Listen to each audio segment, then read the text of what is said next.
As we walked across the frozen lake, we could hear cracking somewhere deep beneath our feet. "You sure this is safe?" I asked Dylan. "Yeah, man," he said. "The ice just makes that sound. You could drive a car over this part of the lake. Closer to the glacier, though. That's where it gets dicey." "Right," I said, though it didn't make me feel much better. Dylan had just moved to Juneau, Alaska, and kept telling me I needed to visit him. But in the same breath, he'd say stuff like, "It sleets every day, and the sun sets at 3:30 today, and there's an avalanche warning today." These weren't convincing sales pitches for getting me to come up from San Diego for a visit, but January rolled around and I didn't have that much to do, so I booked a flight up there to see what a real Alaska winter is like. I was surprised that it wasn't that cold. It was cloudy, sure. The sun set early, sure. But I was pleasantly surprised at the nightlife and the friends he'd made. They weren't all lumberjack types like I had expected. They kept telling us that we needed to go check on the ice caves under the glacier. Dylan said he had it all planned out, that he had talked to people and he knew right where they were. Apparently, every winter as the glacier moves, these caves form in the glacier that you can walk into. I didn't really understand it, but Dylan had really talked them up. And hell, when in Alaska, right? "The ice near the glacier is thinner because the glacier is always moving," Dylan said. "It's a moving river of ice." "Yeah, like you've said that 5 times already, Dylan," I said. I was trying not to roll my eyes. "Sorry," Dylan said. "Just excited for my guy to be in a new place." "About that," I said as we passed another family coming back from the glacier. "How long do you think we'll be up here? Is this just a couple of years to scratch some itch, or—" I trailed off as I looked over at him. He grimaced either from the cold wind coming off the glacier or from the awkwardness of the question. "I've only been here for a few months, Quinn," he said. "It's kind of hard to tell, but I don't have that much tying me back home other than you and my mom. Not that those aren't important things, but I mean, you know, I really like it here so far. And they say if you like it in the dark, cold winter, you could probably last here long term." "Cool," I said, not wanting to show my disappointment. "I was just curious." I looked up at the glacier ahead. It really did look like a river frozen in time. It swept down from between 2 sharp peaks, reaching out for this frozen lake. Like it didn't have enough water stored up in its age-old mass and was scooping up more from this valley. "You know, I read something crazy recently," I said, looking to break the tension between me and Dylan. "Apparently a lot of these glaciers are retreating so much that they're uncovering land that's been trapped under the glacier for thousands of years. Like air hasn't touched these places in millennia." "Dude, I know. Isn't that wild?" Dylan said. "Now, I saw this thing about receding glaciers uncovering bodies of people who died hundreds of years ago." "Damn," I said, looking at the river of ice between us. "So is this one receding?" "Oh yeah, big time," Dylan said. "It advances in the winter but falls back more and more each summer. Like, 1 step forward in the winter and then 3 steps back in the summer." "You think we'll see any dead bodies under there?" I asked Dylan. Dylan punched my puffy coat sleeve and smiled. "Well, with our luck, we'll probably see some petrified caveman turd," Dylan said. We both laughed, releasing clouds of vapor that drifted around our heads like smoke from 2 candles. As we got closer to the glacier, I couldn't believe how vast this thing was. I mean, you hear so much about them shrinking that you forget that they're pretty damn huge. They're just smaller than they used to be. Most of the glacier was covered with snow and dirt, but the face of the glacier, which loomed above us like a mountain range of its own, was the most crisp and beautiful blue I'd ever seen. I know that all water has been around for generations, and that it's all recycled, but to me, It looked like this ice was reborn in this glacier. It's absolutely amazing, I said in awe. Just wait until we get under it, Dylan replied. Or, at least that's what I've been told. Dylan pointed to a trail of footprints in the snow. This is probably the way, he said. We crunched through the snow around the left side of the glacier. Looking back on it now, I suppose it was odd how few people were out there that morning. It was a clear, beautiful day in a town that apparently didn't get a lot of clear, beautiful days. And at the time, though, I didn't think anything of it. We walked past the face of the glacier, past daunting towers of ice that looked down on us like ancient blue giants. The beaten path through the snow became narrower and narrower. See, I think we're on the shore now, Dylan said. I could feel the rocks beneath us. Hey, watch your step. We walked up a hill and back down, dodging sharp rocks sticking through the snow. The path wound away from the glacier and then back toward it. After a few minutes, Dylan pointed a gloved hand ahead. I followed his finger and saw a tiny opening in the side of the glacier. It was a dark puncture in the wall of blue and white, like something an animal had burrowed. It looked barely big enough for a child. "We're going through that?" I asked him. Dylan smirked at me and nodded. "Trust me, bro," was all he said. Even close up, the opening still looked too small, and it only got worse. Not only was this entrance tiny, but it led downward. A narrow path slid down into the glacier, like a slide at a water park that leads into darkness. It looked like a gateway to another dimension, walled by ice with huge dimples in it. A spike of ice hung from the top of the tunnel like a sapphire in a mouth that was ready to swallow us. "I'll go first," Dylan said. "It's gonna be fine." "You think we could get back up this way?" I asked. "Well, that's why I had you bring your ice boots," Dylan said. I hadn't told him that my boots actually weren't mine at all. They belonged to a friend who was a full size bigger than me. I felt like I was walking around in scuba diving flippers and those things. "Of course we could climb back up," Dylan was saying. "It's not that steep. You can see all these footprints all over the place. People have been going up and down this path all week, I bet." I looked down and I saw a lot of footprints. But how did we know that these people walked both in and out of the ice cave? Now, before I could manage a retort, Dylan sat down and began his slide into the blue unknown. He had to power himself down the tunnel, so it's not like he was flying down this path like a grease slide or anything like that, no. But it made me feel a little bit better that we could get back up this way. I sat down and followed him, scooting my way down.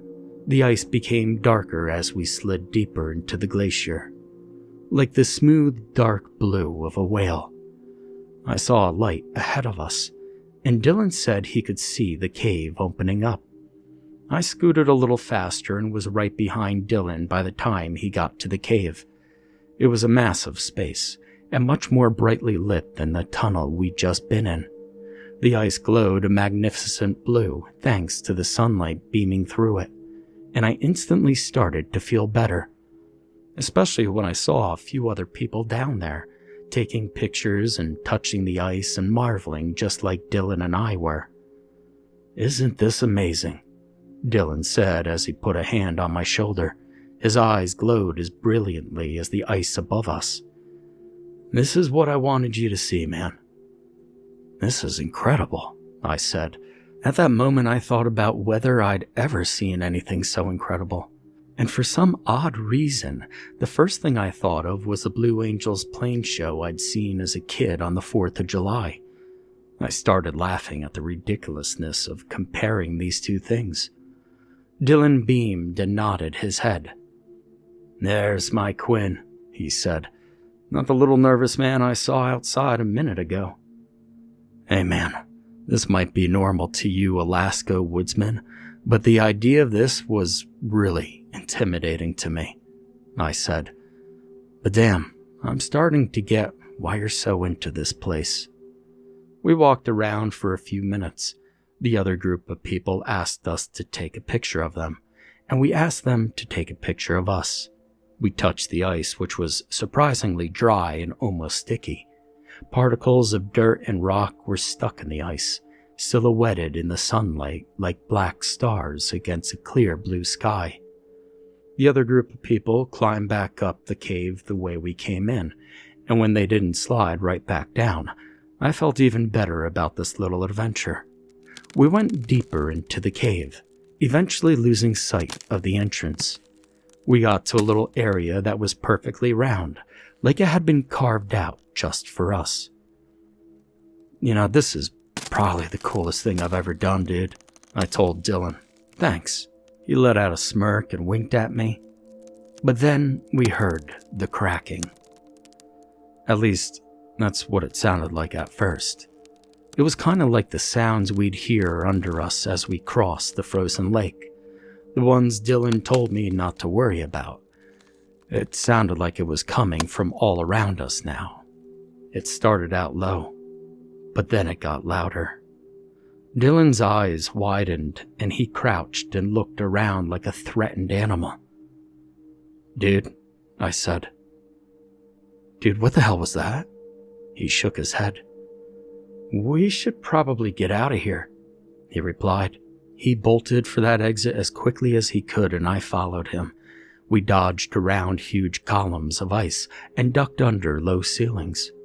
That cracking grew louder and louder, echoing all around us. Dylan stopped in his tracks. "Oh no," he breathed. "I thought this was the way out, but..."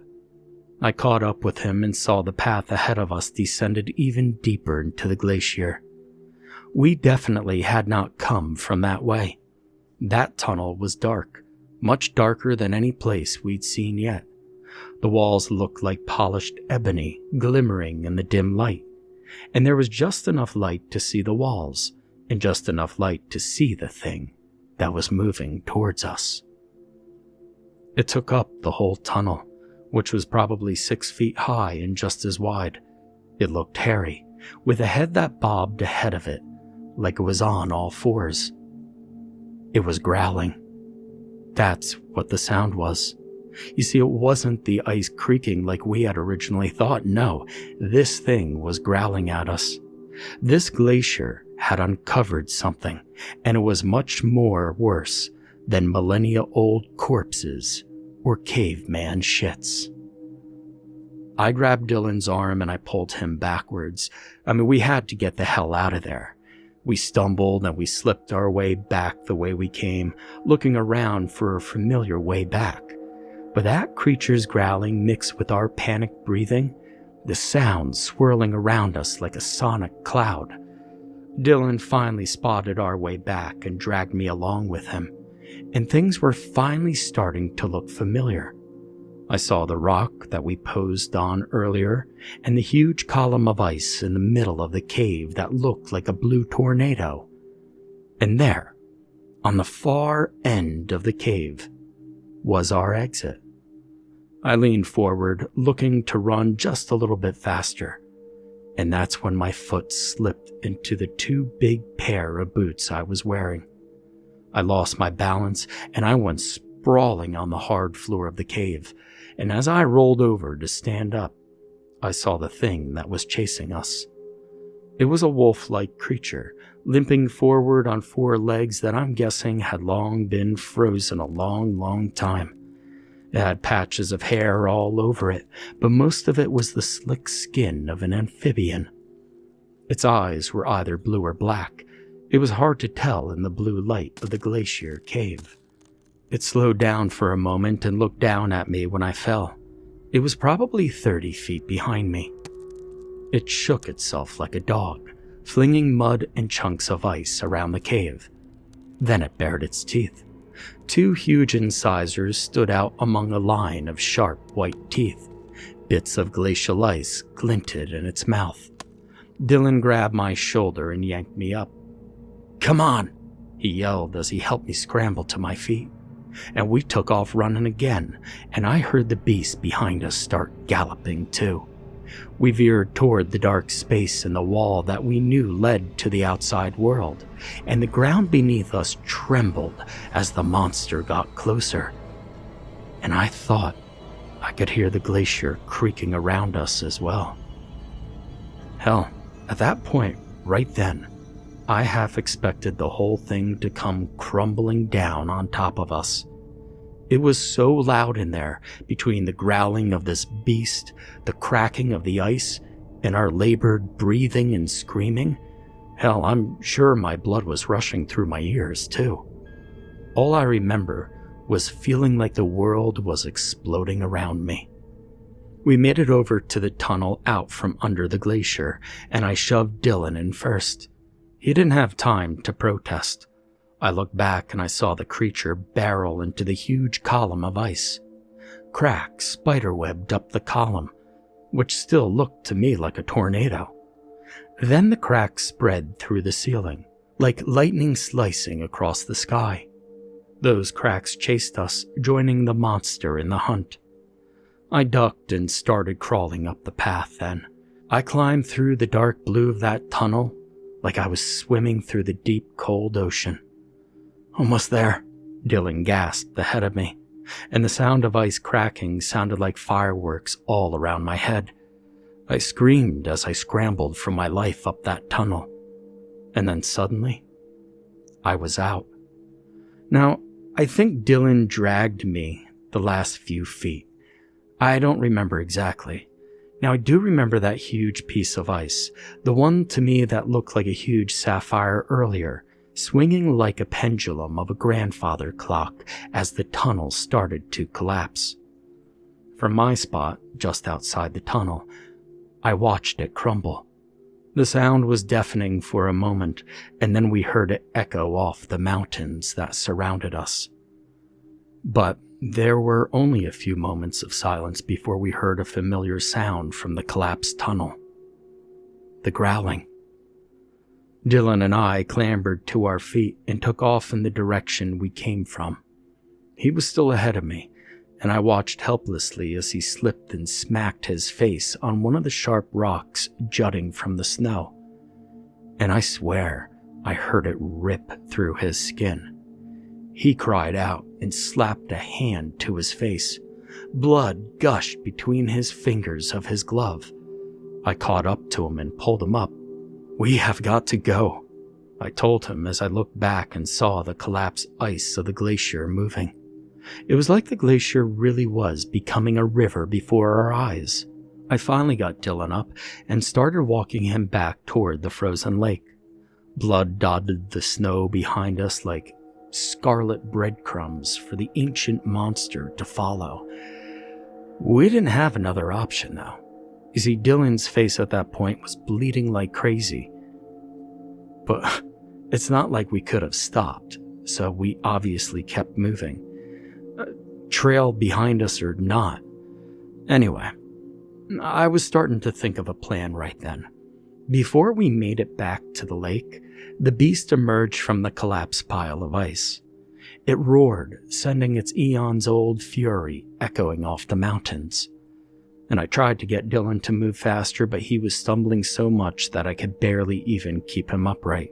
We were only 100 feet or so from the lake, and I knew what to do when we got there. That is, if we got there. Because I heard that galloping behind us. It huffed and it puffed as it sped along the bloody path straight to us. We turned left toward the lake, and I was able to steal another glance at the creature. It was more green than I realized. It glimmered in the sunlight, like it was carved from a freshly polished emerald. Its patchy fur was black and long, flailing in the air like the beast had packs of leeches attached to various parts of its skin. Its slathering jaws hung open as it panted, revealing those sharp teeth and a dark green tongue. I felt the ground change beneath my boots. I looked back, and we were on the frozen lake. Dylan tried to pull me away from the glacier, but I pulled him back toward it. "Thin ice!" he yelled.